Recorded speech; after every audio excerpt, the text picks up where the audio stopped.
ಕೆಲಸ ಇಲ್ಲ, ಉದ್ಯೋಗ ಇಲ್ಲ, ಇವನಿಗೆ ಬೋರ್ಡ್ ಇಟ್ಕೊಂಡು ಜೆಂಡ ಹಾಕೊಂಡು ಹೋಗ್ತಾನೆ ಅನ್ಕೋಬೇಡ್ರಿ. ಮತದಾರರೇ ಭ್ರಷ್ಟರಾಗಿ ಈ ಭ್ರಷ್ಟರನ್ನ ನಾವು ಆಯ್ಕೆ ಮಾಡಿ ಕಳಿಸಿದ್ದೀವಿ. ಕಾಂಗ್ರೆಸ್, BJP, JDS ಅವರಿಗೆ ನೈತಿಕತೆ ಇದ್ದರೆ ನೀವು ಕೂಡ ಪ್ರಾಮಾಣಿಕವಾಗಿ ಚುನಾವಣೆ ಮಾಡಿ ತೋರಿಸಿ. ನಮ್ಮ ವಿಧಾನಸಭೆಯನ್ನು ಸ್ವಚ್ಛಗೊಳಿಸುವ ಮುಖಾಂತರ ಈ ರಾಜಕೀಯವನ್ನು ಕೂಡ ಜನಸಾಮಾನ್ಯರು ಸ್ವಚ್ಛ ಮಾಡಬೇಕು.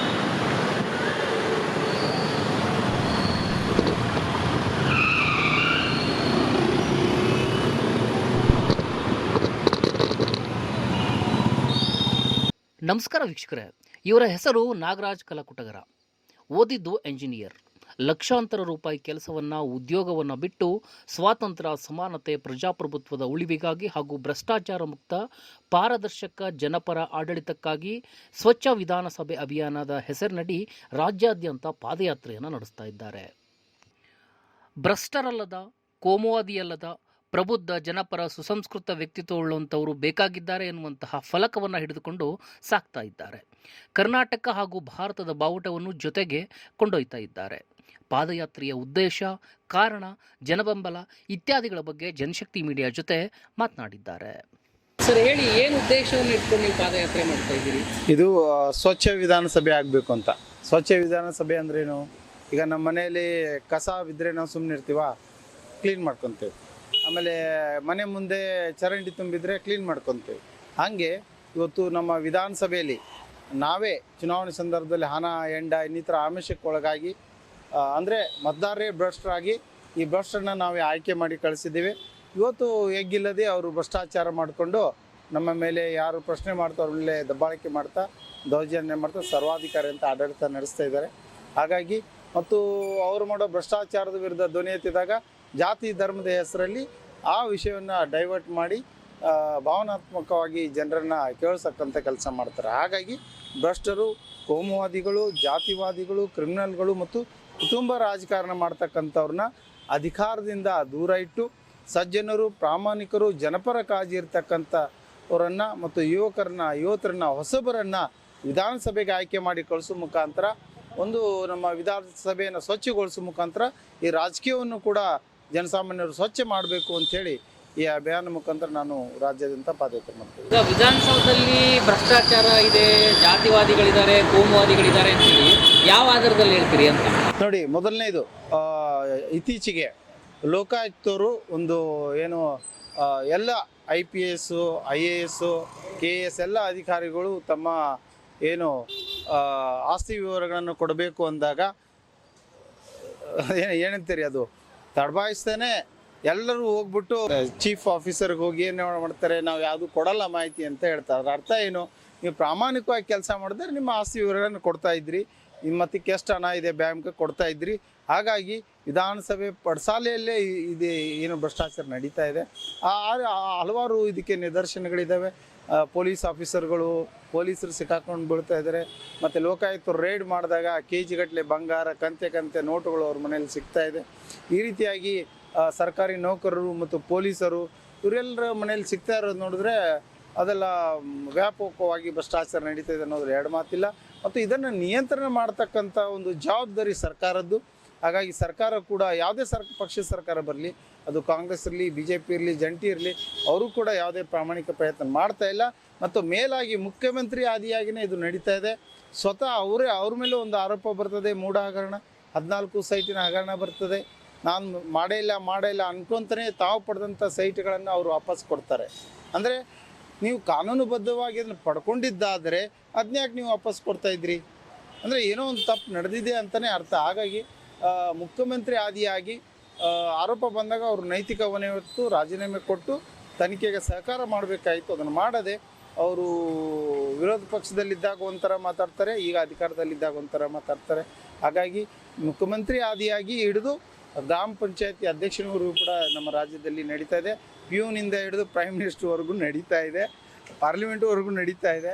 ಸೊ ಹಾಗಾಗಿ ಅದರಲ್ಲಿ ಎರಡು ಮಾತಿಲ್ಲ, ಅದು ಈಗ ಓಪನ್ ಟ್ರುತ್, ಅದು ನಗ್ನ ಸತ್ಯ, ಅದು ಭ್ರಷ್ಟಾಚಾರ. ಅದರ ಬಗ್ಗೆ ಏನು ಎರಡು ಮಾತಿಲ್ಲ. ಹಾಗಾಗಿ ಭ್ರಷ್ಟಾಚಾರ ನಡೀತಾ ಇದೆ. ಅದನ್ನು ನಾವು ತಡಿಬೇಕು ಅಂದರೆ ಎಲ್ಲದಕ್ಕೆ ಮೊದಲು ಚುನಾವಣಾ ಭ್ರಷ್ಟಾಚಾರವೇ. ಎಲ್ಲಿಯವರು ಮತದಾರ ಭ್ರಷ್ಟನಾಗಿರ್ತಾನೋ ಭ್ರಷ್ಟ ಸರ್ಕಾರವೇ ಬರ್ತದೆ. ಹಾಗಾಗಿ ನಾನು ಆ ಕೆಳಗಡೆ ಹಾಕಿದ್ದೀನಿ, ಆ ಚುನಾವಣೆಯನ್ನು ಸಾತ್ವಿಕ ಮಾರ್ಗಕ್ಕೆ ತಿರುಗಿಸಬೇಕಾದ್ರೆ ಕುವೆಂಪು ಅವರು 80ರ ದಶಕದಲ್ಲೇ ಹೇಳಿದ್ರು, ಈ ಭ್ರಷ್ಟ ಚುನಾವಣಾ ವ್ಯವಸ್ಥೆಯನ್ನು ಸಾತ್ವಿಕ ಮಾರ್ಗಕ್ಕೆ ಕ್ರಾಂತಿ ಮಾಡಿ ಆದರೂ ತಿರುಗಿಸಲೇಬೇಕು ಅಂತ ಆ ಮಾತು ಅವತ್ತೇ ಅವರು ಹೇಳಿದ್ರು. ಹಾಗಾಗಿ ಈ ಒಂದು ಚುನಾವಣಾ ಭ್ರಷ್ಟಾಚಾರ ಇದೆಯಲ್ಲ, ಇದು ಬಹುದೊಡ್ಡ ಸಂಘರ್ಷ ದೇಶದ್ದು. ಅಂದರೆ ಚುನಾವಣೆ ಸಾತ್ವಿಕ ಮಾರ್ಗಕ್ಕೆ ತಿರುಗಿಸೋದಿದೆಯಲ್ಲ, ಎಲ್ಲ ಹೋರಾಟಗಳಿಗಿಂತ ಅದು ದೊಡ್ಡ ಸಂಘರ್ಷ. ಅದಕ್ಕಾಗಿಯೇ ನಾನು ಎಲ್ರಿಗೂ ಕರೆ ಕೊಡ್ತಾ ಇದ್ದೇನೆ, ಚುನಾವಣೆ ಮೊದಲು ಸರಿ ಹೋಗಬೇಕು. ಇದರ ನೇರ ಹೊಣೆಯನ್ನು ಚುನಾವಣಾ ಆಯೋಗ ಕೂಡ ಹೊರಬೇಕು, ಅದು ಅವ್ರ ಜವಾಬ್ದಾರಿ ಕೂಡ. ಹಾಗಾಗಿ ಈಗ ನೀವು MSc M.Tech ಮಾಡಿದ್ದೀರಿ, ಯಾವುದಾದ್ರೂ ಒಂದು ಕಂಪ್ನಿಯಲ್ಲಿ ಕೆಲಸ ಮಾಡಿದರೆ ಬಹುಶಃ ಲಕ್ಷಾಂತರ ರೂಪಾಯಿ ನಿಮಗೆ ತಿಂಗಳಿಗೆ ವೇತನ ಸಿಗ್ತಾ ಇದೆ. ಕೆಲಸ ಮಾಡೋದ್ರ ಬದಲಾಗಿ ಯಾಕೆ ಇದನ್ನ ಆಯ್ಕೆ ಮಾಡ್ಕೊಂಡಿದ್ದೀರಿ? ಇದ್ರ ಉದ್ದೇಶ ಏನು? ಓಕೆ, ನೋಡಿ, ನಾನು ಯಾರಿಗೂ ಏನೋ ಕೆಲಸ ಇಲ್ಲ, ಉದ್ಯೋಗ ಇಲ್ಲ, ಇವನಿಗೆ ಬೋರ್ಡ್ ಇಟ್ಕೊಂಡು ಜೆಂಡ ಹಾಕೊಂಡು ಹೋಗ್ತಾನೆ ಅನ್ಕೋಬೇಡ್ರಿ. ನಾನು MSc M.Tech ಮಾಡಿಕೊಂಡು ಪ್ರೊಫೆಷ್ನಲಿ ಜಿಯೋಸ್ಪೇಷಲ್ ಇಂಜಿನಿಯರು.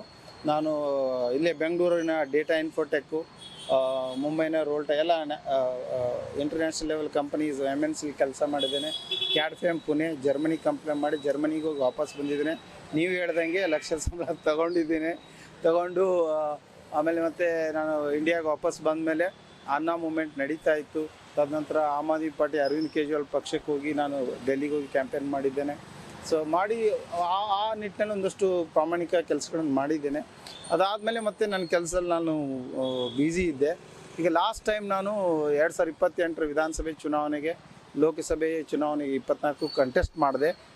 ನೋಡಿದೆ ನಾನು, ಚುನಾವಣಾ ಭ್ರಷ್ಟಾಚಾರ ವ್ಯಾಪಕವಾಗಿದೆ. ಕೋಟ್ಯಾಂತರ ರೂಪಾಯಿ ಖರ್ಚು ಮಾಡಿ ಓಟನ್ನು ಖರೀದಿ ಮಾಡಿ ಅವ್ರು ಗೆಲ್ಲುವಾಗ ನಮ್ಮಂಥ ಸಜ್ಜನರು ಪ್ರಾಮಾಣಿಕರು ಚುನಾವಣೆ ಗೆಲ್ಲಲಿಕ್ಕೆ ನಿಜವಾಗ್ಲೂ ಅಸಾಧ್ಯ ಇದೆ. ಸಾಧ್ಯ ಅಂತ ಏನೇನು ಸಾಧ್ಯವೂ ಇದೆ, ಇಲ್ಲ ಅಂತಲ್ಲ. ಆದರೆ ಜನರು ಕೂಡ ದುಡ್ಡಿಲ್ಲದೆ ಚುನಾವಣೆ ಇಲ್ಲ, ದುಡ್ಡು ಬೇಕು. ಎದಕ್ಕೆ? ನಾಮಿನೇಷನ್ ಫೀಸ್ ಮಾಡೋಕ್ಕೆ ಬೇಕು, ಅವ್ರಿಗೆ ಓಡಾಡ್ಲಿಕ್ಕೆ ದುಡ್ಡು ಬೇಕು, ಓಟ್ ಖರೀದಿ ಮಾಡಲಿಕ್ಕಲ್ಲ.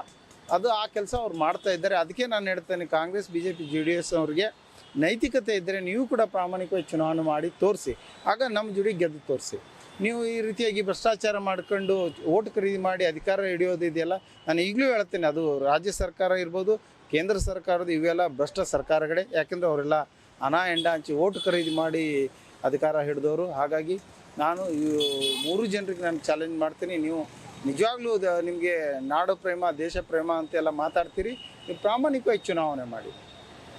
ಆ ಮೂಲಕ ಅದೇ ನೀವು ಕೇಳಿದ್ರಲ್ಲ, ಅದೇ ಲಕ್ಷ ಸಂಬಳ ಯಾಕೆ ಬಿಟ್ಟು ಒಂದು ತೊಗೊಂಡಿದ್ದೀನಿಲ್ಲ ಅಂತಲ್ಲ, ಆದರೆ ನನಗೆಲ್ಲೋ ಈ ವ್ಯವಸ್ಥೆ ಪರಿವರ್ತನೆ ಆಗಬೇಕು ಅಂತಂದರೆ ನಾನೀಗ ಇದುವರೆಗೂ ಆಫೀಸ್ ಕೆಲಸ ಮಾಡ್ತಿದ್ದೆ, ಬೆಂಗಳೂರಲ್ಲೇ ಪ್ರೈವೇಟ್ ಕಂಪ್ನಿಲಿ ಮ್ಯಾನೇಜರಾಗಿ ಕೆಲಸ ಮಾಡ್ತಾಯಿದ್ದೆ. ಈಗ ರಾಜೀನಾಮೆ ಕೊಟ್ಟು ನಾನು ಈ ಕೆಲಸಕ್ಕೆ ಹಿಡಿದಿದ್ದೀನಿ. ಯಾಕೆ ಅದು ಅನಿವಾರ್ಯ ಅನ್ನಿಸ್ತು ನನಗೆ. ಯಾಕೆ ಇಡೀ ರಾಜ್ಯ ಸುತ್ತಬೇಕು ಅಂತಂದರೆ ಇದು ಅನಿವಾರ್ಯ. ಹಾಗಾಗಿ ನಾನು ರಾಜೀನಾಮೆ ಕೊಟ್ಟು ಈ ಫೀಲ್ಡಿಗೆ ಹಿಡಿದಿದ್ದೀನಿ. ಜೊತೆಗೆ ಕರೆ ಕೊಡ್ತಾ ಇದ್ದೀನಿ, ವಿದ್ಯಾವಂತರು, ಪ್ರಬುದ್ಧರು, ಮುಂದೆ ಬರ್ರಿ, ನಾವು ಒಗ್ಗಟ್ಟಾಗಿ ಒಂದು ರಾಜಕೀಯ ಪರ್ಯಾಯ ಶಕ್ತಿಯಾಗಿ ಜನರ ಮುಂದೆ ನಿಲ್ಲೋಣ. ಜನನ ಪ್ರಾಮಾಣಿಕವಾಗಿ ಓಟ್ ಹಾಕಿ ಭ್ರಷ್ಟರನ್ನೆಲ್ಲ ಆಚೆ ಹಾಕಿ ಉತ್ತಮರನ್ನು ಆಯ್ಕೆ ಮಾಡಿ ವಿಧಾನಸಭೆ ಕಳಿಸ್ಲಿ ಅನ್ನೋದಷ್ಟೇ ಈ ಅಭಿಯಾನ. ಎಷ್ಟು ಕಡೆಗಳಲ್ಲಿ ಇಲ್ಲಿವರೆಗೂ ಅಭಿಯಾನ ಮಾಡಿದ್ದೀರಿ? ಇದು ನವೆಂಬರ್ 1ಕ್ಕೆ ಬಾಗಲಕೋಟೆಯಿಂದ ಸ್ಟಾರ್ಟ್ ಮಾಡಿ ಜನವರಿ 26, 2025ಕ್ಕೆ ಬಂದು ಬೆಂಗಳೂರು ತಲುಪಿದೆ. ಅದಾದಮೇಲೆ ಒಂದು 2-3 ವಾರ ರೆಸ್ಟ್ ಮಾಡಿ, ಅಂದರೆ ಉತ್ತಮ ಪ್ರತಿಕ್ರಿಯೆ ಸಿಕ್ತು. ಬಾಗಲಕೋಟೆಯಿಂದ ಹುಬ್ಬಳ್ಳಿ ದಾವಣಗೆರೆ ಮಾರ್ಗವಾಗಿ ಬಂದಾಗ ಅದಕ್ಕೆ ಯೋಚನೆ ಮಾಡಿ ಈಗ ಮತ್ತೆ ಬೆಂಗಳೂರಿಂದ ಕರ್ನಾಟಕದ 31 ಜಿಲ್ಲೆ ಎಲ್ಲ ವಿಧಾನಸಭಾ ಕ್ಷೇತ್ರಗಳಿಗೆ ಮುಂದಿನ 3 ವರ್ಷಗಳ ಕಾಲ, ಅಂದರೆ 3 ಹಂತದಲ್ಲಿ ಮಾಡಿಕೊಂಡಿದ್ದೇನೆ. ಈಗ ಬೆಂಗಳೂರಿಂದ ಫೆಬ್ರವರಿ 16 ಸ್ಟಾರ್ಟ್ ಮಾಡಿ ಚಿಕ್ಕಬಳ್ಳಾಪುರ, ಕೋಲಾರ, ರಾಮನಗರ, ಮಂಡ್ಯ, ಚಾಮರಾಜನಗರ, ಮೈಸೂರು, ಕೊಡಗು, ಉಡುಪಿವರೆಗೂ ಮಾಡಿದೆ. ಮಳೆಗಾಲ ಸ್ಟಾರ್ಟ್ ಆಯಿತು, ಅದಕ್ಕೆ ಅಲ್ಲಿ ದೂರದ ಹೊರಾಚೆ ಹೋಗೋವಾಗ ಹೈವೇನೆಲ್ಲ ಮಳೆಗೆ ಸಿಗಾಕೊಂಡ್ರೆ ಕಷ್ಟ ಅಂತೇಳಿ ಈಗ ಅಭಿಯಾನ ಬೆಂಗಳೂರಿಗೆ ಶಿಫ್ಟ್ ಮಾಡಿ ಈಗ ಬೆಂಗಳೂರಿನಲ್ಲ ಎಲ್ಲ ವಿಧಾನಸಭಾ ಕ್ಷೇತ್ರದಲ್ಲಿ ಅಭಿಯಾನ ಕೈಗೊಳ್ತೀವಿ. ಜನ ಹೇಗೆ ಸಪೋರ್ಟ್ ಮಾಡ್ತಾ ಇದ್ದಾರೆ? ಅಥವಾ ಅಲ್ಲಿ ನೀವು ಹೋದಾಗ ನೀವು ಕಾಂಗ್ರೆಸ್ BJP JDS ಹಾಗೆ ಹೀಗೆ ಏನಾದರೂ ಅಟ್ಯಾಕ್ ಮಾಡೋದು ಅಂಥದ್ದು ಏನಾದರೂ ಬಂದಿದೆಯಾ? ಇಲ್ಲ, ಕೆಲವು ಕಡೆ ಆಗಿದೆ. ಕೆಲವು ಕಡೆ ಬಂದು ನಿಮ್ಮನ್ನ BJP ಅವರು ಬಂದರೆ ನಿಮ್ಗೆ ಯಾರೋ ಕಾಂಗ್ರೆಸ್ನವರೇ ಕಳಿಸಿದ್ರು ನಮ್ಮಿರು ಅಂತಾರೆ, ಕಾಂಗ್ರೆಸ್ ಅವ್ರು ಬಂದರೆ ನಿಮ್ಗೆ ಯಾರೋ BJP ಅವ್ರು ದುಡ್ಡು ಕಳಿಸಿರ್ಬೋದು, ಯಾಕೆ ಸುಮ್ಮನೆ ಓಡಾಡ್ತೀವಿ ಎಲ್ಲ ಹೊತ್ಕೊಂಡು ಅಂತಾರೆ.